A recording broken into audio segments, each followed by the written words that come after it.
بہت سے مسلمان آج ایسے ہیں کہ جو عبادات میں بہتر ہیں، ایمان ان کا بہتر ہے، قرآن پڑھ لیتے ہیں، دین کا علم بھی ان کے پاس ہے، لیکن اخلاق یوں لگتا ہے کہ جیسے قریب سے بھی نہیں گزرا۔ جب بات کرتے ہیں ہم تو بات ایسے ہوتی ہے کہ جیسے دوسرے انسان کو ذلیل کرنے کا ایک لائسنس لیا ہوا ہے کہ کسی طریقے سے دوسرے کو ذلیل کر کے چھوڑنا ہے۔ اگر کسی کے ساتھ اختلاف ہو گیا تو اختلاف کے اندر بھی اپنی ذاتی انا کو کئی دفعہ ہم اتنا آگے لے جاتے ہیں کہ اسلام اور دین تو پیچھے رہ جاتا ہے، وہ انا کا انا سے ایک مقابلہ چل رہا ہوتا ہے کہ میں نے کسی طریقے سے دوسرے کو غلط ثابت کر کے چھوڑنا ہے۔ اور ایک تو وہ لوگ ہیں جن کو دین کی فہم نہیں ہے، جنہوں نے دین کو پڑھا نہیں ہے، جن کو دین کے بارے میں پتہ نہیں ہے، جن کو قرآن کا پتہ نہیں ہے کہ قرآن میں اللہ تعالیٰ نے اچھے اخلاق کے بارے میں کیا کہا، اچھی بات کرنے کے بارے میں کیا کہا، اچھے اخلاق کی ویلیو کتنی ہے، اور احادیث کے اندر کیا کیا کچھ موجود ہے، اور نبی صلی اللہ علیہ وسلم کی اپنی زندگی اس تمام تعلیمات کی ایک چلتا پھرتا ایک روشن نمونہ تھے کہ آپ صلی اللہ علیہ وسلم نے جو تعلیمات دیں آپ نے پریکٹیکلی خود کر کے دکھایا۔ مسلمانوں کا آپس میں ایک دوسرے سے محبت کرنا اور آپس میں ایک دوسرے کے ساتھ نرمی کا معاملہ کرنا، اس کے بارے میں بار بار آپ صلی اللہ علیہ وسلم نے مسلمانوں کو بتایا۔ صحیح مسلم کی حدیث ہے، حدیث نمبر 4525، اللہ کے رسول صلی اللہ علیہ وسلم نے فرمایا، بشروا ولا تنفروا ویسروا ولا تعسروا، دوسروں کو خوشخبری دو، آپس میں خوشخبری دو، اور بشروا ولا تنفروا، خوشخبری دو، نفرت مت پھیلاؤ، ویسروا ولا تعسروا، آسانیاں پیدا کرو، مشکلات پیدا مت کرو۔ اور صحیح مسلم کی ایک حدیث ہے، حدیث نمبر 4528، آپ صلی اللہ علیہ وسلم نے فرمایا، یسروا ولا تعسروا، آسانیاں پیدا کرو، مشکلات مت پیدا کرو، وسکنوا ولا تنفروا، اور اطمینان دلاؤ، نفرت مت پھیلاؤ۔ تو آپ صلی اللہ علیہ وسلم نے امت مسلمہ کو، ہم سب مسلمانوں کو یہ میسج دیا، یہ پیغام دیا کہ دیکھو آپس میں ایک دوسرے کے ساتھ نرمی کا معاملہ کرنا، ایک دوسرے کے ساتھ اخلاق کے ساتھ رہنا، ایک دوسرے کے لیے آسانیاں پیدا کرنا، ایک دوسرے کو اطمینان دینا کہ ٹھیک ہے، ایمان کے اوپر اطمینان دینا کہ ہم نے ایمان پہ چلنا ہے، اگر کوئی مشکل میں تو اس کو اطمینان دینا کہ دیکھو گھبرانا نہیں، اگر کوئی غلط ڈائریکشن میں چلا گیا تو اس کو آرام سے اخلاق سے بتانا کہ دیکھو یہ صحیح راستہ ہے۔ بار بار آپ صلی اللہ علیہ وسلم نے ہمیں اس چیز کی تعلیم دی، اور یہ تو صحیح مسلم ہے، اس کے علاوہ صحیح مسلم کے علاوہ صحیح بخاری کے اندر احادیث ہیں، اور بھی کتابوں میں احادیث جو ہیں وہ بھری پڑی ہوئی ہیں کہ جس میں نرمی کی بات، خیرخواہی کی بات، آپس میں محبت کی بات، اگر اختلاف ہو بھی گیا تو اختلاف کے باوجود مسلمان نے مسلمان کے ساتھ اختلاف کو کس طریقے سے پریزنٹ کرنا ہے، کس طریقے سے ڈسکس کرنا ہے، یہ سب چیزیں کیا ہے ہمیں ہماری تعلیمات ہمیں دی گئیں، اور آپ صلی اللہ علیہ وسلم کی یہ تعلیمات میں سے شامل ہیں۔ اور نبی صلی اللہ علیہ وسلم نے خود پریکٹیکلی یہ سب چیزیں کر کے دکھائیں۔ ایک تو ہے مسلمانوں کے ساتھ معاملہ، آپ صلی اللہ علیہ وسلم کا ان مسلمانوں کے ساتھ معاملہ کہ جو لوگ بھی دین میں آ رہے تھے ان کے ساتھ معاملہ کیا تھا، اور ایک تھا کہ جو مسلمانوں کے دشمن تھے، جو آپ صلی اللہ علیہ وسلم کے دشمن تھے، ان کے ساتھ بھی آپ صلی اللہ علیہ وسلم نے کیا کیا، نرمی کا معاملہ کیا، اخلاق کے ساتھ پیش آئے۔ آپ سوچئے کہ دشمن کے ساتھ بھی آپ نے اخلاق کا معاملہ کیا، اور تو ہمارے لیے بحیثیت مسلمان ایک دوسرے کے ساتھ کوئی گنجائش رہ جاتی ہے، کوئی ہمارے پاس کوئی راستہ رہ جاتا ہے کہ ایک مسلمان دوسرے مسلمان کے بارے میں بد اخلاقی والی زبان استعمال کرے، اس کی تحقیر کرے، اس کو ذلیل کرے؟ یہ تو بہت ہی آپ سمجھے کہ مسلمان کے لیے آپشن رہ ہی نہیں جاتی کہ یہ ایک مسلمان دوسرے مسلمان کے ساتھ یہ رویہ رکھے۔ عدی بن حاتم جو تھا وہ بنو طیٰ کے سردار تھا، ابھی مسلمان نہیں ہوئے تھے، بنو طیٰ کے سردار تھے۔ جب فتوحات کا سلسلہ چل رہا تھا، اسلام پھیل رہا تھا نبی صلی اللہ علیہ وسلم کے دور میں، تو کرتے کرتے کیا ہوا کہ بنو طیٰ جو تھا اس کو بھی فتح کر لیا گیا۔ جب اس کو فتح کیا گیا تو یہ جو تھا اس نے کیا کیا کہ یہ وہاں سے نکلا اور سیدھا جا کے رومیوں کے پاس چلا گیا، وہاں پہ پناہ حاصل کر لی اپنے آپ کو بچانے کے لیے۔ اچھا، رومیوں کے پاس جب گئے تو یہ ظاہر ہے جو انسان عرب میں رہا، مدینہ میں رہا، وہاں کا کلچر، وہاں کی سرداری، وہ سب چھوڑ کے اب بالکل اکیلے رومیوں کے پاس پہنچے ہوئے ہیں، تو زیادہ عرصہ وہاں پہ رہ نہیں سکے، انہیں راس نہیں آیا. الٹیمیٹلی ڈیسائیڈ یہ کیا کہ میں واپس جاؤں گا اور جا کر محمد صلی اللہ علیہ وسلم کے پاس جا کے دیکھوں گا، اور یہ دیکھوں گا کہ اگر وہ جھوٹ بولتے ہیں تو ان کا جھوٹ مجھے کوئی نقصان نہیں پہنچائے گا، اور اگر وہ سچ بولتے ہیں تب بھی پتہ لگ جائے گا. بہرحال فیصلہ کیا کہ واپس جاتا ہوں میں مدینہ. اب وہ جا رہے تھے تو اپنے آپ سے بات کر رہے تھے اور کہتے تھے کہ مجھے محمد صلی اللہ علیہ وسلم سے زیادہ کسی شخص سے نفرت نہیں تھی، مجھے سخت نفرت تھی ان سے، لیکن اب راستہ کوئی نہیں ہے، ظاہر ہے فتوحات کا سلسلہ ہو گیا، اسلام غالب آ گیا ہے، اب کوئی راستہ نہیں ہے، تو کیا ہے، بہرحال واپس آنا شروع ہوئے. جو ہی مدینہ میں انٹر ہوئے تو لوگوں نے دیکھتے ہی کہہ دیا یہ رہا عدی بن حاتم، یہ رہا عدی بن حاتم. وہ ہوتا ہے نا جس طرح کوئی وانٹڈ کی لسٹ میں ہو اور لوگوں کو پتا ہو کہ یہ شخص وانٹڈ ہے، اور جو ہی وہ نظر آتا تو لوگ شور ڈال دیتے ہیں کہ یہ رہا یہ رہا. اب یہ کیا کرتے، لوگوں کی بات سنتے رہے لیکن انہیں زیادہ دھیان نہیں دیا اور سیدھے چلتے چلتے مسجد نبوی میں انٹر ہو گئے. مسجد نبوی میں آپ صلی اللہ علیہ وسلم وہاں پہ موجود تھے. تو جب نبی صلی اللہ علیہ وسلم کے پاس پہنچے تو اب ہونا کیا چاہیے تھا کہ دشمن ہے نا، مطلب آپ صلی اللہ علیہ وسلم کے لیے بھی یہ دشمن ہے کہ جب انہوں نے مقابلہ کیا تو ظاہری بات ہے جس سے مقابلہ ہوتا ہے وہ آپ کا دشمن ہوتا ہے. تو جب جو شخص جو ہے وہ فاتح ہوتا ہے تو فاتح کا جو ایٹیٹیوڈ ہوتا ہے نا وہ بڑا ڈفرینٹ ہوتا ہے، کیونکہ جب آپ کسی دشمن کے ساتھ مقابلہ کرتے ہیں نا اور اس مقابلے میں دونوں کی کوشش کیا ہوتی ہے کہ میں جیت جاؤں، اور پھر جو جیت جاتا ہے اس کا اپر ہینڈ ہوتا ہے، اور پھر وہ دوسرے شخص کے اوپر جو مرضی کرے. دوسرا شخص اب کیا ہوتا ہے، اب بول نہیں سکتا. مقابلے کے دوران تو بولا جا سکتا ہے کیونکہ دونوں مقابلہ کر رہے ہیں، ابھی پتہ نہیں ہے کون جیتے گا، لیکن اب جب جیت گیا ہے تو ہارا ہوا انسان دوسرے انسان کے بارے میں جو فاتح ہے اس سے کوئی نہ وہ بحث کر سکتا ہے نہ کوئی بات کر سکتا ہے، بلکہ وہ اس سے ایکسپیکٹ کیا کرتا ہے کہ اب یہ میرے ساتھ جو کیا کرے گا، انتہائی برا سلوک کرے گا. عدی بن حاتم انٹر ہوئے تو آپ صلی اللہ علیہ وسلم نے ان سے یہ نہیں کہا اچھا تم کون ہو بھائی، عدی بن حاتم ہو، ادھر آؤ ذرا. سکون آ گیا، ٹھنڈ پہ گی. اپنی بات کرو، اگر ہمارے ساتھ ہو تو کسی کو ہم ہرا دیں اگر، تو ہم اس کو ہرانے کے بعد اس کو ایسا ذلیل کریں گے، اس کو ایسے تانے ماریں گے کہ اس کو ریئلائز ہو جائے کہ بیٹا تو نے میرے سے پنگا لیا تھا نا، اب پتہ لگا، سکون آیا تمہیں. یہ ہمارا ایٹیٹیوڈ ہوتا ہے جب ہم کسی کے ساتھ بات کر رہے ہوتے ہیں، کسی کو ہم اپنا مخالف سمجھتے ہیں. تو آپ صلی اللہ علیہ وسلم نے یہ نہیں کہا، آپ نے کیا کہا، آپ عدی بن حاتم ہیں. آرام سے بات کی، آپ عدی بن حاتم ہیں. انہوں نے کہا جی میں عدی بن حاتم ہوں. آپ نے بنایا اپنے پاس، مرحبا ادھر آ جاؤ، بٹھایا، احترام سے بات کی اور ان کا اکرام کیا، وہاں پہ اچھے طریقے سے ٹریٹ کیا. پھر کیا کیا، مسجد نبوی سے اٹھے اور اپنے گھر کی طرف لے کے چلنے لگے. کیسے، عدی بن حاتم کا ہاتھ اپنے ہاتھ میں یوں پکڑا، ٹھیک ہے، اپنے ہاتھ میں ہاتھ پکڑا. یہ دشمن ہے، میں آپ کو بتا رہا ہوں، یہ کوئی ابو بکر نہیں ہے، عمر نہیں، عثمان نہیں، ان کی بات نہیں کر، علی نہیں ہے رضی اللہ عنہم. یہ دشمن ہے جو ہارا ہوا دشمن ہے، جس کو بھی جو ہے نا فتح کیا ہے. ہاتھ پکڑا اور ہاتھ پکڑ کے اپنے گھر کی طرف لے کے جا رہے ہیں. اب عدی بن حاتم کیا کہتے ہیں، کیونکہ وہ خود سردار تھے، اور جو سردار ہوتے ہیں وہ سمجھتے ہیں کہ لیڈرشپ پوزیشن جو ہوتی ہے اس کے اندر کیا سوچنے کا انداز ہوتا ہے، کیا پروٹوکولز ہوتے ہیں، لوگوں کو کس طریقے سے ٹریٹ کرنا ہوتا ہے، لوگ لیڈرز کو کیسے دیکھتے ہیں. اب وہ چلتے ہوئے جا رہے ہیں اور اپنے دل میں سوچ رہے ہیں، کمپیریزن کر رہے ہیں، کیونکہ جب دو سردار ہوتے ہیں نا چل رہے ہوتے ہیں تو آپس میں ایک دوسرے کے ساتھ کمپیریزن ہوتا ہے. تو عدی بن حاتم کہتا ہے میں اپنے ذہن میں سوچ رہا تھا کہ ان میں اور مجھ میں کوئی زیادہ فرق تو نہیں ہے، کیونکہ میں بھی ایک قبیلے کا سردار ہوں، یہ بھی ایک خاص علاقے کے سردار ہیں، تو ہم دونوں سرداری میں برابر.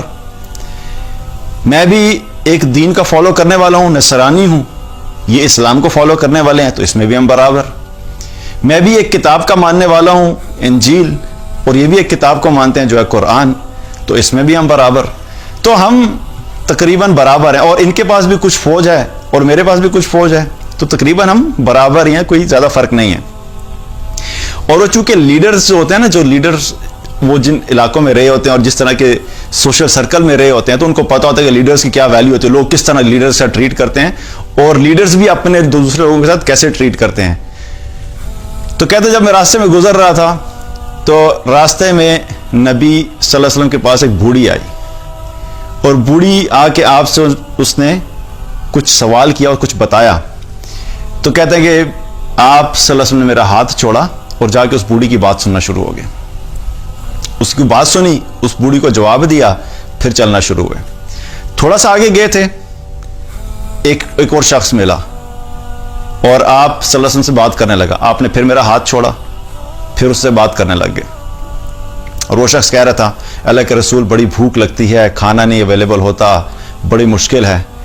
تو بہرحال آپ صلی اللہ علیہ وسلم نے اس کو کوئی جواب دیا اور پھر آگے چلنا شروع ہو گئے. پھر تھوڑا سا آگے چلے, پھر ایک اور شخص نے روک لیا. آپ نے پھر میرا ہاتھ چھوڑا, پھر اس کی بات سنی, اور پھر اس کی بات سنی, اس کو بھی کچھ جواب دیا اور چلتے چلتے مجھے اپنے گھر میں لے گئے. ابھی آپ سوچئے کہ یہاں پہ ایک اور کیا چیز پتہ لگ رہی ہے کہ آپ صلی اللہ علیہ وسلم کا جو بیلنس کرنا ہے, ایک طرف کیا ہے, ابھی عدی بن حاتم مسلمان نہیں ہوئے تو کیا ہے, یہ کافر ہے, ظاہر ہے اس وقت کافر لیڈر اور دشمن ایک طرف وہ ہیں اور دوسری طرف غریب مسلمان آ رہے ہیں. تو آپ نے ان غریب مسلمانوں کو امپورٹنس دی, ان کی بات کو ویلیو دی. یہ نہیں کہا کہ نہیں اس وقت میرے ساتھ ایک ایسا بڑا لیڈر ہے جس کو ابھی میں نے ٹھکانے لگایا اور اس کو ذرا میں سیٹل کر لوں, تو باقیوں کو اگنور کر دیا. آپ صلی اللہ علیہ وسلم نے اس کو بھی ساتھ رکھا اور آپ صلی اللہ علیہ وسلم نے غریب مسلمانوں کی بات کو بھی سنا اور ان کو بھی امپورٹنس دی. بہرحال گھر لے گئے. جب گھر لے کے پہنچے تو آگے آپ صلی اللہ علیہ وسلم کا گھر دیکھ کے وہ حیران رہ گئے کہ بالکل کچھ بھی نہیں ہے, صرف ایک گدھا پڑا ہوا ہے. اور آپ صلی اللہ علیہ وسلم نے عدی بن حاتم سے کہا کہ آؤ اس پہ بیٹھو. ایک ہی گدھا ہے, دشمن کو کہہ رہے ہیں کہ آؤ اس پہ تم بیٹھو. تو یہ کہنے لگے نہیں آپ اسی پہ بیٹھے ہیں, یہ آپ کا گدھا ہے. تو آپ نے کہا نہیں تم اس پہ بیٹھو. اور آپ صلی اللہ علیہ وسلم نے اس کو گدھے پہ بٹھایا, اپنے گدھے پہ بٹھایا. کس کو بٹھا رہے ہیں؟ دشمن. یہ دشمن ہے. تو بہرحال ہوا یہ کہ پھر ڈسکشن شروع ہوئی. آپ صلی اللہ علیہ وسلم نے کچھ سوال کیے, ان سے پوچھا, اور وہ ایک پھر لمبی بات ہے آگے. لیکن الٹیمیٹلی کیا ہوا کہ اس ساری ڈسکشن کے بعد کیا ہوا کہ عدی بن حاتم جو تھے وہ مسلمان ہو گئے. تو بتانے کا مقصد کیا ہے کہ ایک دشمن کے ساتھ نبی صلی اللہ علیہ وسلم کیسے ٹریٹ کر رہے ہیں, اور ہمیں اپنا جائزہ لینا چاہیے کہ ہم ایک مسلمان ہوتے ہوئے دوسرے مسلمان کے ساتھ کیسے بات کرتے ہیں. کہ اللہ کے رسول صلی اللہ علیہ وسلم نے واضح طور پہ کیا فرمایا, وَلَا تُنَفِّرُوا, کہ ایک نفرت مت پھیلاؤ, نہ نفرت کرو نہ نفرت پھیلاؤ. یہ مسلمانوں کو بتایا جا رہا ہے. تو ایک طرف تو ہم کریں بڑے بڑے دعوے کہ ہم اسلام کے بڑے جو ہے وہ پہنچے ہوئے شخص ہیں اور میں اسلام کی بڑی سمجھ رکھتا ہوں, اور ظاہری حلیہ بھی کیا ایک مسلمان کا ہے, کرتا بھی پہنا ہوا ہے, شلوار بھی ٹخنے سے اوپر ہے, داڑھی بھی لمبی ہے, سر پہ ٹوپی ہے یا امامہ ہے. اگر ٹوپی ہے تو ذرا چھوٹے درجے کا متقی ہے, اگر امامہ پہنا ہوا ہے تو ذرا بڑے درجے کا متقی سمجھا جاتا ہے. تو جتنا بڑا امامہ ہوگا اتنا بڑا لائسنس ہے اس کے پاس کہ جو مرضی آپ بات کرتے رہیں. تو مقصد بتانے کا کیا ہے کہ آپ ایک طرف تو ہم یہ ظاہر کریں کہ ہم دین کو بہت زیادہ اہمیت دیتے ہیں, اس حد تک کہ ہمارا حلیہ بالکل ایگزیکٹ سنت کے مطابق ہے. ایک یہ ایکسٹریم. اور دوسری ایکسٹریم اگر دیکھی جائے, یہ سارا حلیہ اپنا کے مسلمانوں کو مسلمان کے خلاف کر دیا. تو میں آپ سے کوشچن یہ کرتا ہوں کہ ان دونوں میں سے کون سی زیادہ چیز امپورٹنٹ ہے؟ اصل میں تو دونوں ہی اہم ہیں. میں یہ نہیں کہہ رہا کہ اب آپ سنت کے مطابق جو ہے وہ حلیہ نہیں کریں, وہ میں بات نہیں کر رہا. لیکن اگر یہ دیکھا ہے تو ہمارے دین میں, ہمارے معاشرے میں انفارچونیٹلی ہوا یہ ہے کہ اس چیز کے اوپر تو بہت زیادہ زور دیا گیا کہ ظاہری حلیہ سنت کے مطابق ہونا چاہیے, جو کہ بالکل ہونا چاہیے, اس میں کوئی اختلاف رائے نہیں ہے اور بالکل ہونا چاہیے. لیکن اللہ کے رسول صلی اللہ علیہ وسلم نے اس چیز کے اوپر اتنا زور نہیں دیا کہ قمیض بالکل ایکوریٹ ایک کس سائز کی ہونی چاہیے. اس کے بارے میں گائیڈ لائنز موجود ہیں حدیث کے اندر. آپ صلی اللہ علیہ وسلم نے اپنی پسند کا بتایا کہ آپ نے قمیض پہننا پسند کیا, امامہ پہننے کا ذکر آتا ہے, بالکل پہنا, یہ میں بات نہیں کر رہا, لیکن زور دینے کی بات کر رہا ہوں.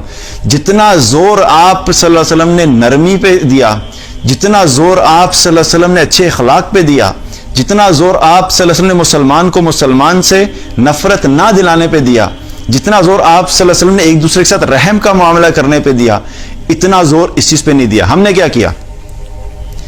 ہم نے اس پہ اتنا زور دیا، لباس پہ اور ٹوپی پہ اور امامے پہ اور ظاہری حلیے پہ، اور جو اصل کور تھی ہمارے دین کی، اچھا اخلاق، اس کی دھجیاں اڑا کے رکھ دی، اور یہی حلیہ اپنا کے ہم نے دھجیاں اڑائی ہیں۔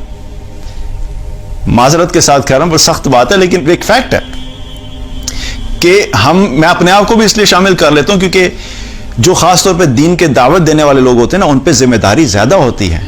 عام بندے آپس میں 1 to 1 بات کریں گے تو ان کا ایک اختلاف ہو گیا تو کوئی مسئلہ نہیں ہے، لیکن جن کو لوگ سنتے ہیں، ہزاروں لوگ سنتے ہیں، لاکھوں لوگ سنتے ہیں، ان کا رویہ اگر ایسا ہوگا کہ ایک مسلمان کو دوسرے مسلمان سے متنفر کریں گے تو یہ بڑا خطرناک رویہ ہے، اس شخص کے لیے بھی اور امت کے لیے بھی۔ اس کا نقصان دونوں کو پہنچتا ہے، اور یہ صریحاً کیا ہوتا ہے؟ یہ صریحاً اللہ کے رسول صلی اللہ علیہ وسلم کی بتائی ہوئی بات کے خلاف ہے۔ وَلَا تُنَفِّرُوا، واضح طور پہ آپ صلی اللہ علیہ وسلم نے کیا فرمایا؟ نفرت مت پھیلاؤ۔ اختلاف کر سکتے ہیں، اختلاف اس کا مطلب یہ نہیں ہے کہ کسی کے ساتھ اختلاف نہیں کیا جاتا، کسی کے ساتھ بھی اختلاف کیا جا سکتا ہے، لیکن اختلاف کرنے کا طریقہ بھی ہونا چاہیے کہ کس طریقے سے کرنا ہے، بات کیا کرنی ہے، انداز کیا ہونا چاہیے، دوسرا بھی مسلمان ہے، سامنے والے کا مقام کیا ہے، سامنے والے کا درجہ کیا ہے، سامنے والا علم کے اعتبار سے مجھ سے کتنا آگے ہے، سامنے والے کی ایج کیا ہے۔ آپ صلی اللہ علیہ وسلم ان تمام چیزوں کو ملحوظ خاطر رکھا کرتے تھے کہ بچے سے کیسے بات کرنی ہے، اپنے ایج گروپ کے بندے سے کیسے بات کرنی ہے، اپنے سے بڑے سے کیسے بات کرنی ہے، اگر کوئی لیڈر آ رہا ہے تو لیڈر سے کیسے ٹریٹ کرنا ہے، اگر اپنے معاشرے کا کوئی ایوریج بندہ ہے تو اس سے کیسے معاملہ کرنا ہے۔ یہ سب تعلیمات ہمیں نبی صلی اللہ علیہ وسلم کی زندگی سے ملتی ہیں۔ تو کیا مسلمان کو مسلمان کے ساتھ کیسے بات کرنی چاہیے؟ مسلمان کو مسلمان سے جب اختلاف ہو جائے تو کیسے کرنا چاہیے؟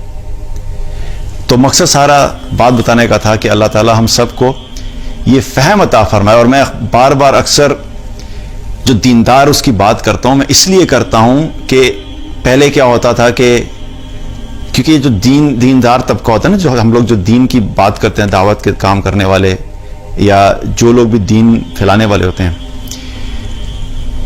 لوگ ان کی بات کو بھی امپورٹنس دیتے ہیں اور ان کی ظاہر بتائی ہوئی جو چیز ہوتی ہے اور ان کی جو ایکشنز ہوتے ہیں ان کو بھی دیکھ رہے ہوتے ہیں۔ بات ہم پھر وہی ہے کہ بات ہم کریں سنت کی، حلیہ بھی سنت کا، لیکن اتنا بڑا عمل جو اللہ کے رسول صلی اللہ علیہ وسلم نے ہمیں حکم بھی دیا اور پریکٹیکلی بھی کر کے دکھایا، اگر اس کو ہم چھوڑ دیں تو پھر وہی ہوگا جو آج ہو رہا ہے۔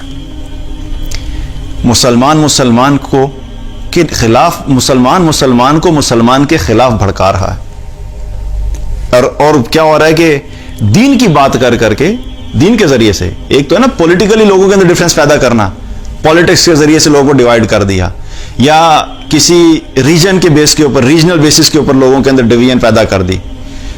ایک ہوتا ہے کہ دین کی بنیاد کے اوپر لوگوں کو تقسیم کر دینا۔ یہ جو دین کی بنیاد پہ تقسیم ہوتی ہے یہ کوئی فزیکل تقسیم نہیں ہوتی، کنٹری ٹو کنٹری جو تقسیم ہوتی ہے وہ تو بارڈرز ہوتے ہیں نا، اس کے ساتھ آپ نے تقسیم کر دی۔